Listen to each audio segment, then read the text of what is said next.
विधानसभा गृह विभाग श्वेतपत्र उपस्थापित 2023 वर्ष में राज्य में अपराध आईन श्रृंखला स्थिति नहीं श्वेतपत्र उल्लेख होईछि। 2023 रे राज्यर आईन श्रृंखला परिस्थिति मोटामोटी शांतिपूर्ण थिबा श्वेतपत्र दर्शा जाइछि। 2023 रे राज्य में 1,69,954 धर्तव्य अपराध घटी से 1362 हत्या 370 डकायती 2,826 दुष्कर्म 2,961 लुंठन होइथिबा श्वेतपत्र उल्लेख होइछि। सेपरि 2023 रे रुजु होइथिबा 2,826 दुष्कर्म मामला मध्यरु 2,762 सत्य मामला थिबा जणा पड़छि। सेथि मध्यरु वर्ष शेष सुद्धा 1847 मामला रे दोषारोप फर्द दाखल होइछि। 2023 रे पंजीकरण होइथिबा 2,348 साइबर अपराध मामला मध्यरु वर्ष शेष सुद्धा 291 मामला रे दोषारोप फर्द दाखल करा जाइछि।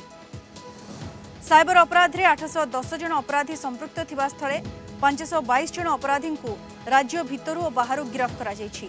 सेपरि माओ कार्यकलाप नियंत्रणाधीन थिबा श्वेतपत्र रे उल्लेख होइछि।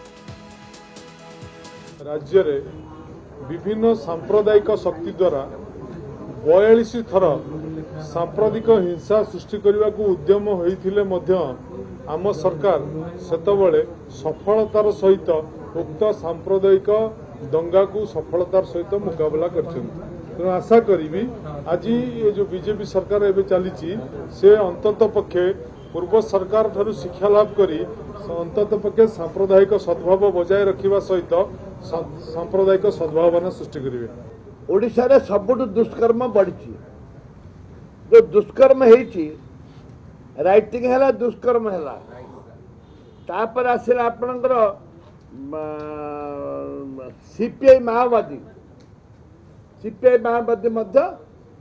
हत्या बढ़ी 2023 रे आपणकर डकायती है 2,826 दुष्कर्म डकायती है 1,362 जहाँ फल कि एटा सबुठ सर्वाधिक मुझा हूँ से सरकार ए सरकार को अनुरोध करी दया करी तमें आ थाना रे इंटरफेयर करनी आ दुष्कर्म बढ़ानी। विगत सरकार रे एते संख्यक क्राइम बढ़ी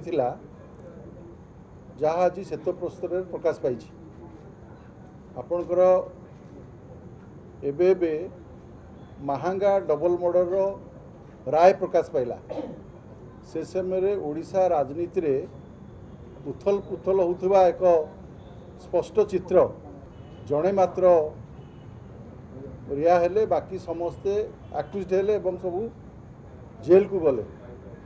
तेणु राजनीतिक दृष्टि जो भाई भाव में हत्याकांड होता एवं जो भाई भाव में लुंठन चोरी डकायत होता 23 मसीह बहुत वृद्धि पाई।